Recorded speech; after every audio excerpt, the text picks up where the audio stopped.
I'm Adama Williams. Welcome to Ed Table Talk Unplugged, an Independence Anniversary Special Edition, 50 Years Progressing in Education. This show was a production of the Ministry of Education and Technical and Vocational Training. In this edition, we dialogue with former education directors as well as the current director as we get their perspectives on the progress of the Bahamian education system over the past 50 years, while examining their direct contributions and impact on education. Education is not an ordinary ministry. It is a very large enterprise, and to maintain a robust, relevant, and effective education ministry, it involves so many moving parts, a multiplicity of stakeholders. The public in many instances is not aware of the extent of work and commitment of our technical officers in pursuit of national development. Indeed, it is a massive undertaking. And during this show, we will get a feel of what that journey has been like as we dialogue with former director Lionel, former acting director Cecil Thompson, and acting director Dominique McCartney Russell, who will join us a bit later.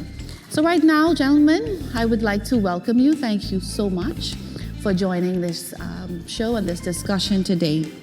I'm excited. I love to learn about my history, and to hear it from persons who are actually a part of history would be a treat for me today.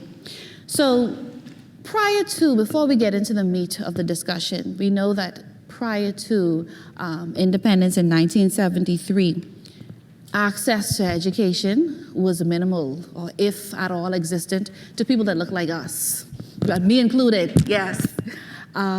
So I want you to lay that foundation, or give us a sense of what it was like to be a student or an educator in the system before independence. Allow me to give a look back in order to look forward.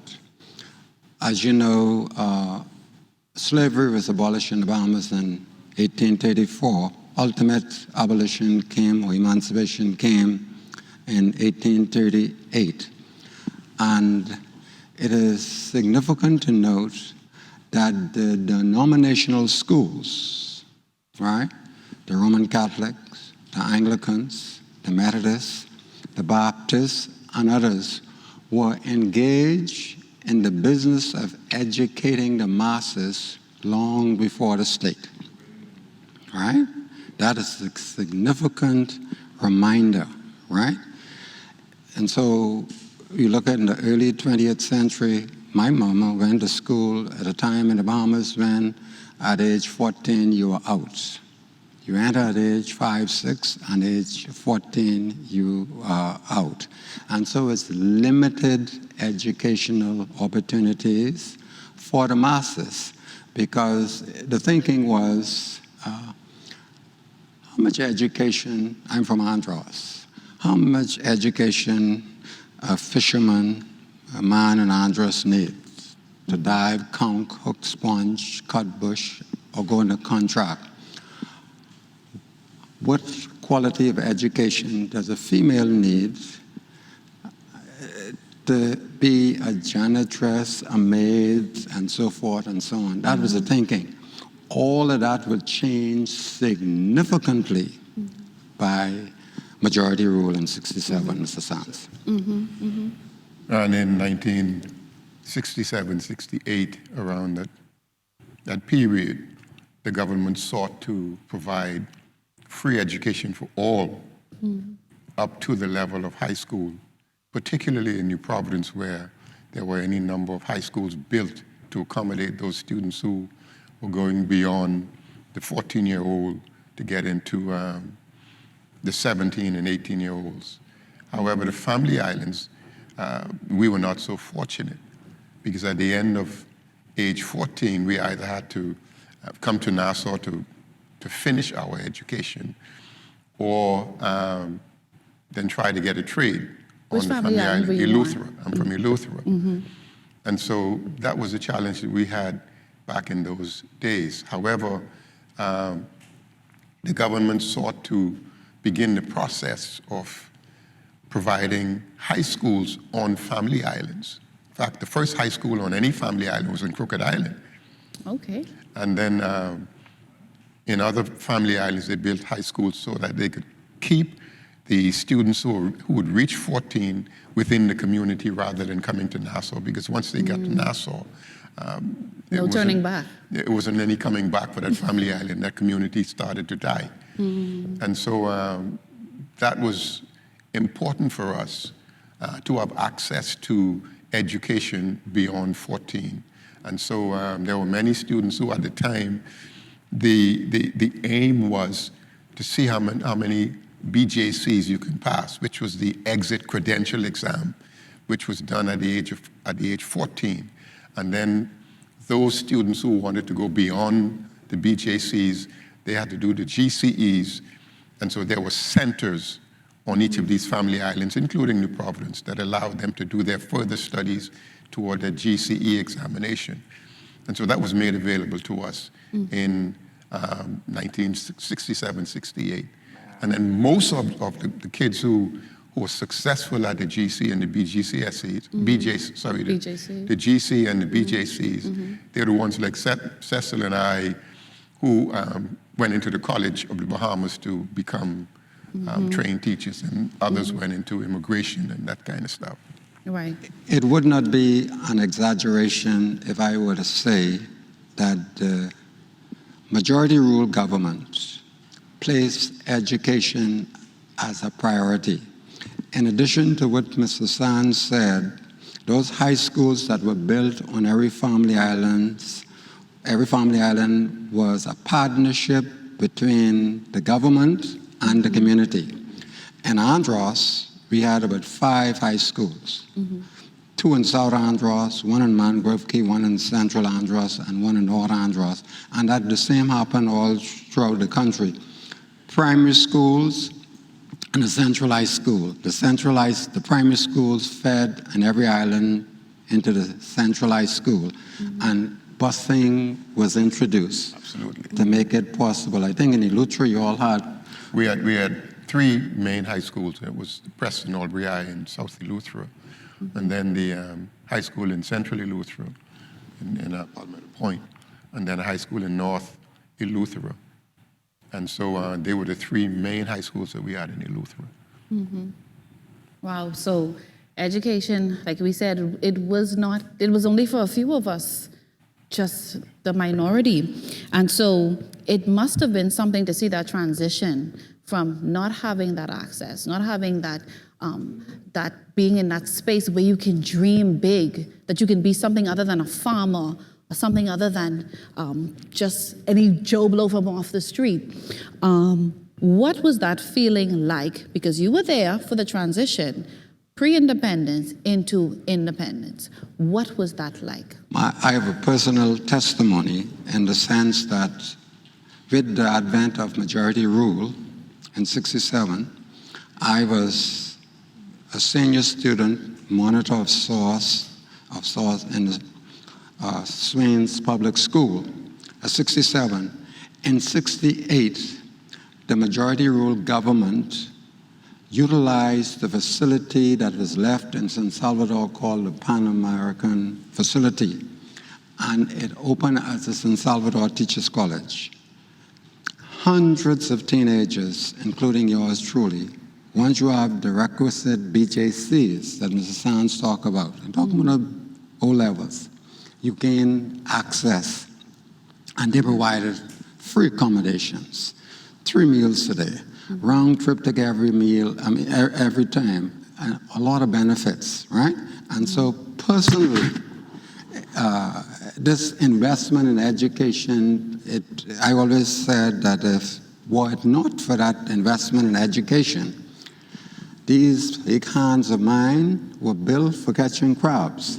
And I didn't come from the developed Eleuthera like Mr. Sands. I don't know what he would have done, although he always challenged me that the majority rule government, I talk about it a lot, but he felt that it impacted him and Eleutherians the same way. And it is indeed so, because what we were able to do, what we were able to access was, well, the Bahamas Teachers College also was established in New Providence. Right. And so I was fortunate enough to enter the Bahamas Teachers College. But prior to that, I was a teacher trainee in the school in my community in Greencastle, and being paid $2,400 a year, which was a lot of money. And so I started working, and the same system that Mr. Thompson talked about was a system that was available to me. However, we went different paths because I came to New Providence, he went to San Salvador, and we gained access to those two colleges and became trained teachers from that. And then once we became trained teachers, then we were sent back out to teach, but we were paid to do that. Wow. What if you didn't have those opportunities? What if that moment in history did not happen? Where would you have been today? Now we have to end this segment. Thank you so much. After the break, we want to hear more about your tenure as the Director of Education when we return. So the conversation will continue after this break.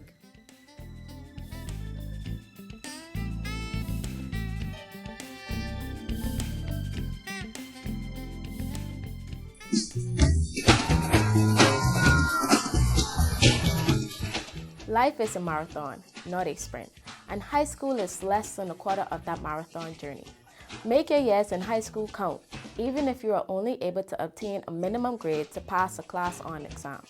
I don't always get the grades I want, but that never stops me from trying my best.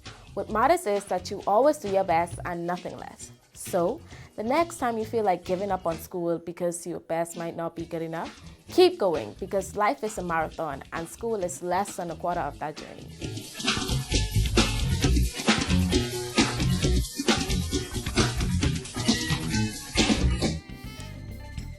Watching Ed Table Talk, we're having a discussion looking at 50 years of progression in education. I am chatting with former acting director, Mr. Cecil Thompson, and former director of education, Lionel. It's a pleasure to have you again. And as we continue, I want to hear about your role, a bit about your tenure as education director, because you served a long stint, I think for about 10 years. And we were talking about pre-independence. You set the stage for us. Now that you've set the stage and we've seen the transition from pre-independence now to post-independence, let me know if my math is right, because I got this figure from a good friend sitting next to you. 34 years after independence, you would have assumed the role of director of education. That is correct. Right, 34 years. And once you got there, do you feel that the system of education was at a satisfactory level? No, it wasn't. Okay. It wasn't, and the reason, you want me to explain why? Yes, please explain. The reason why it was not at a satisfactory level, it's because when I got in the Department of Education, I met a jigsaw puzzle. You're familiar with the box of a jigsaw puzzle? Yes. The cover has this beautiful picture which depicts how, when you fit the pieces together, how the picture ought to look. Well, that's exactly how I met education. Beautiful picture on the outside, and the pieces on the inside of the box were unscrambled. And they needed to be scrambled so that it could reveal the true picture. Interesting. That is what education, that is how I met education. The beautiful pictures were inside, and so those beautiful pictures comprise of the many nice things that we were able to develop over the course of the time. However, they were not packaged together the way they should have been packaged to make up that wonderful picture. And my responsibility was to unscramble and then put those pieces together to show that picture that was outside the box. So with that said, what was your first order of business? First order of business was to write, when I say right size the picture that was in the box, that was unscrambled. I needed to put them back together again and make that picture real. And that was the thing that I had to begin to do. Okay, let's talk about teachers, because they play a critical role in education, one of the most important stakeholders in the process. As director, what steps did you take to ensure that your teachers were comfortable and in a position or equipped to carry out their duties, to ensure that they contributed to creating, or should I say, contributing to developing the youth of the nation? Well, a number of things had to happen. Most of the teachers that we had when I took over were suitably qualified, well-trained teachers coming out of the College of the Bahamas, some of them coming out of other institutions. And so they had the training, they were qualified. The challenge we had was finding teachers who we needed in various disciplines. That was very difficult to find, simply because we've had, in those years that I was the director, we've had competition from the United States, from Canada, from wherever. So we could not find readily the teachers that we need, but the ones that we had were fully trained, and they were qualified. What we did, though, we ensured that every teacher had professional development periodically, so that they would be able to maintain the standard of teaching that they were trained to provide for our students. We opened what we call the Mabel Walker Professional Development Institute. Oh, that was around from... No, I started that. Oh, you started that? Yes, Okay. the Mabel Walker Professional Development Institute, where teachers who are not functioning at their capacity were sent so that they could be helped by professionals there. And then we established we had the IEL that I met there, but since that was for administrators, we determined that Barry University, who was also part of the group that helped us with our teachers and administrators, they were responsible for providing those kinds of training at our institute for our teachers who were falling short. And so these were the kinds of things that we did. And in addition to that, we had an agreement with the Chinese government where we were able to send teachers off to China's East Normal University. And they came back with their master's degree. Barry University, we had an agreement with Barry University to provide our teachers and administrators with training so that they could become better equipped to meet the challenges of the teaching. And so we did any number of things to assist our teachers. And those Barry University and also China's East Normal, the government paid for those things. And so we gave teachers the ability to go off and become better, and then the government foot the bill for those teachers while they were being paid as trained teachers. Wow, couldn't get any better than that, eh? Yes. So we spoke about the teachers. Now, the students, our clients, our direct clients, what other initiatives did you pursue under your tenure, and do you feel that those initiatives were effective? Yes. And I'm glad you asked that question. The first one I can think of is the Our Ladies School.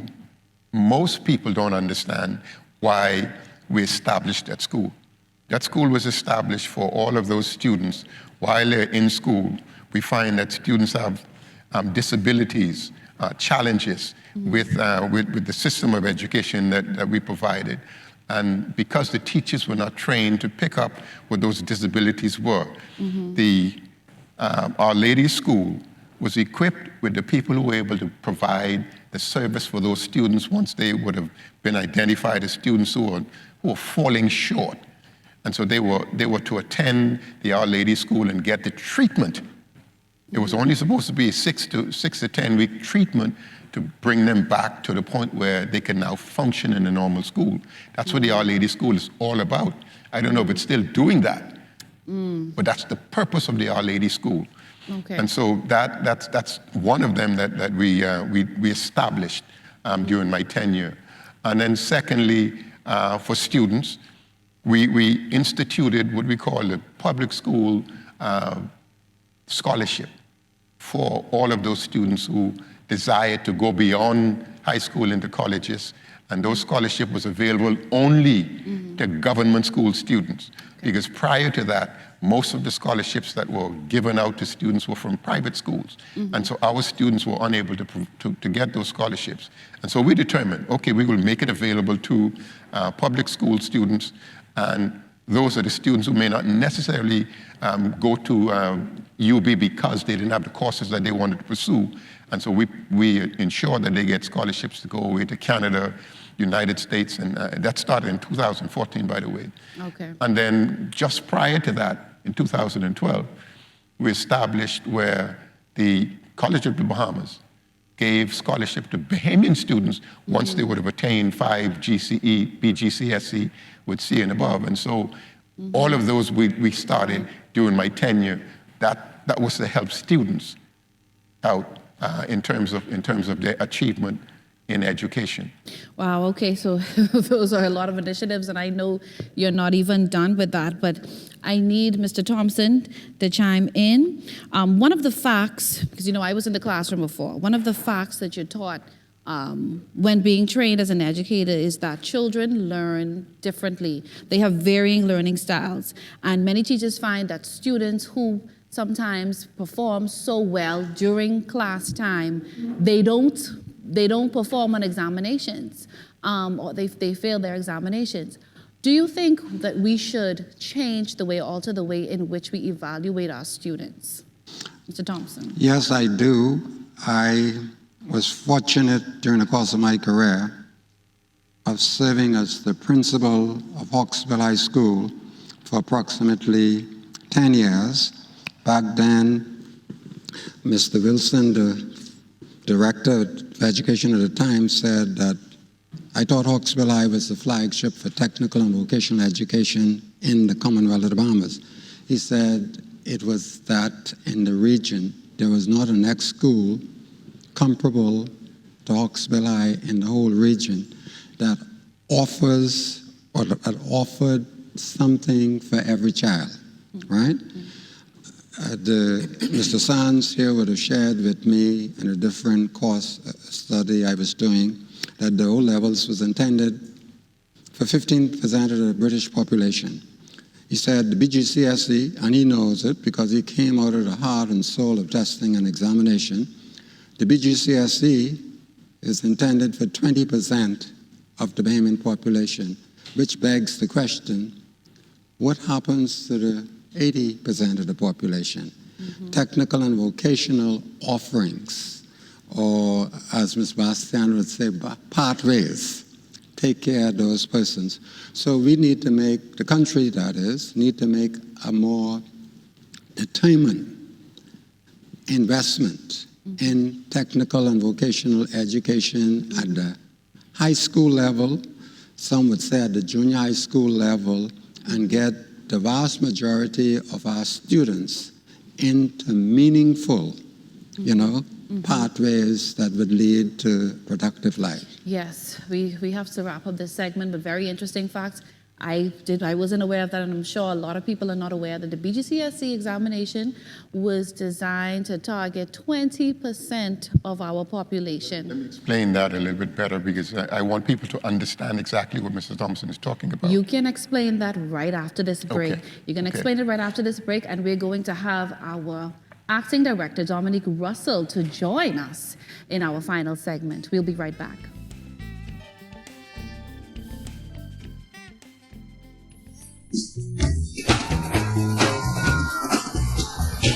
School is like a bus ride. Just like any other ride, there are turns that make you slow down. Sometimes you run into potholes or roadblocks, and your driver has to take another route. Don't let that stop you from reaching your goals. Just keep going. If your bus breaks down on your ride, just keep going. You're going to get to your destination. Even if it's hard, go to school, or even if you feel like it, or if you think your goals are too far away, don't stop. Just keep going.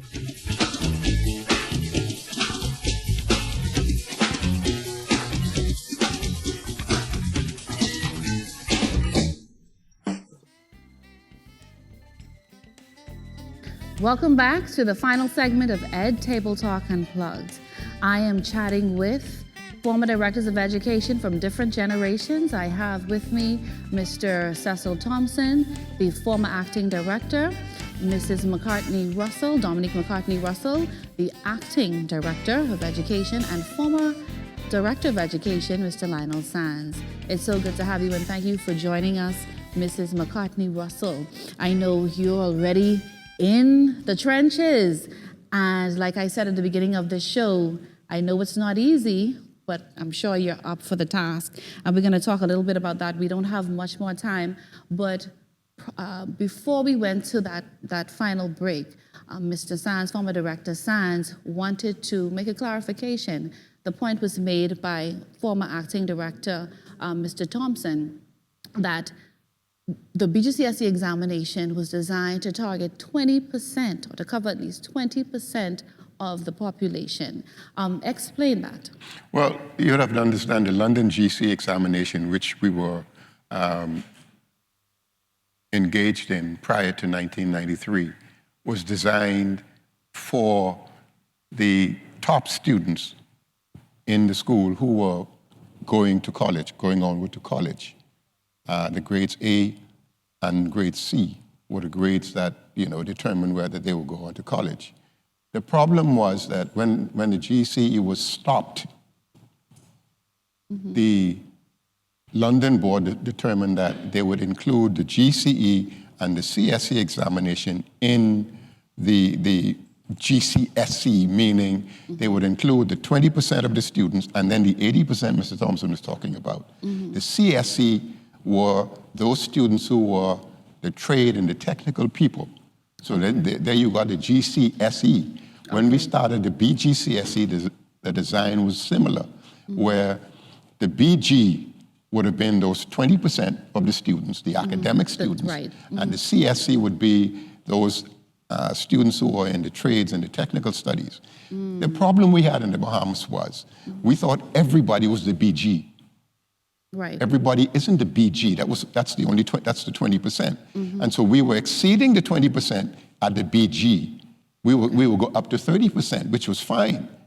But people were talking about us not doing well because the CSE, which was not designed for the BG, right. that had the larger number of students. That's the intent. And so that is what we need to explain to our people, that when you see 80% of the students not getting the top grades are for those students who are going to college. The other grades for the other people. Now, the only challenge we have is we now have to change our school system to accommodate that. What do I mean by that? We have to change the school where we prepare students for school, not schools for students. Now, what do I mean by that? I mean, why would you send a child who is not a highly academic child to a school that is academic? We don't have many choices. Yeah, but the problem we have is we need to adjust those schools. And yes, we have the math and the English for those CSE students, but the math and English for those CSE students would be the math, the business math, or the trade math, the business English, or the trading English. And then you would see success because now those students would be in areas where their aptitude and their career interests lie. And so students ought to be sent to schools where their aptitude and their career interests are, rather than being sent to school and saying, you go to government high. But there's nothing there for me. And if nothing there for me, I'm going to fail or I'm going to drop out. And so that's what I mean by creating students for school rather than schools for students. Right. One size does not fit all. Exactly. Mrs. Russell and Mr. Thompson, you have experience on the review commission for the Bahamas High School diploma. And while he was talking, brought it back to my mind that this may be connecting to that in some way. So go ahead and share. I'll start with you, Mrs. Russell. Well, the minister instituted that commission, and they would have held more than 50 meetings across the country for that same reason, to determine where we were in regards to the criteria. We had a lot of complaints from parents and other stakeholders, including our clients, our children, in regards to the criteria. And so we wanted to find out, do we need to change? Do we need to review, reform? And the commission came back and said to us, they gave us a number of very progressive recommendations that will allow for children to access the general diploma, children will be able to access an honors diploma, and then there's an inclusive diploma that allows for technical and vocational training. All of those children Wonderful, who gravitate towards career and technical education, as well as our children who learn differently, children with special needs. And so we're looking at NACOB to identify the credentials in regards to the inclusive aspect of it. But by 2024, the students who graduate in 2024, we are going to see a more holistic Bahamas High School diploma program. Right, okay, good. Mr. Thompson, I know you're on the commission, but I want to switch gears before we end because there's so many questions I have to ask you. I have so much knowledge in the front of me. But corporal punishment is an issue, a nagging issue it has been for many years now. What are your views on that? Because it was removed some years ago from the classroom, and to my understanding, only an administrator, the principal or senior administrator is able to administer. What is your take on that? And is there an alternative, or what should be the alternative to the corporal punishment? Because a lot of us could say, oh yes, it worked, we remember, it worked for us. So let me hear it. Well, I grew up on corporal punishment. If it weren't for the cane, I'm leaning, I would not be here today. And much of my career as a principal, corporal punishment was in place, but it has changed significantly since I was a principal. I can't say the exact year, but I know the policy has been greatly influenced by what is happening in the United States and Canada and the UK. Corporal punishment is now frowned upon. We need to find alternative ways in dealing with students, the challenges that are presented by students. And so the Ministry of Education, the Bahamas government for that matter, is now restricted to the principal or senior administrators within reason, right? The dark ages when a principal could do whatever he or she wishes are behind us. Thank you. And I know that can open a can of worms because of recent occurrences. But I just want to conclude by asking each of you, if you were given the task to come up with a short and long-term, widely important goal, what would that goal be? Quickly, as we conclude. I'll start with Mr. Sands. Creating schools for students. Creating schools for students. Is that's a long term? What's your short term? Right away. Okay, There's nothing to stop us from doing that. Okay, I'll let you get away with that. All right, Mrs. Russell. In the short term, because we're in this environment now, we're going back to basics. Our children have been suffering as a result of the lockdown. They're struggling in their social skills. They're struggling motivationally. They're struggling in their foundational literacy and numeracy skills. And so we are focused. We have a targeted focus on ensuring that students, when they leave school, they're able to function in multiple literacies, but be able to read, write, comprehend, be able to take care of themselves, be able to contribute positively to the Bahamas. And so for us, the short term is literacy and numeracy. Long term, our goal is to ensure that children are given a multiple literacies, that they're able to leave school with credentials. Grade 9, we want them to come out with certifications.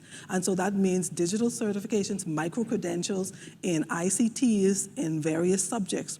And we want them to be able, if they decide they will go to a tertiary education, if they decide that they can go to the world of work with certifications in their hands long term. Thank you. Mr. Thompson.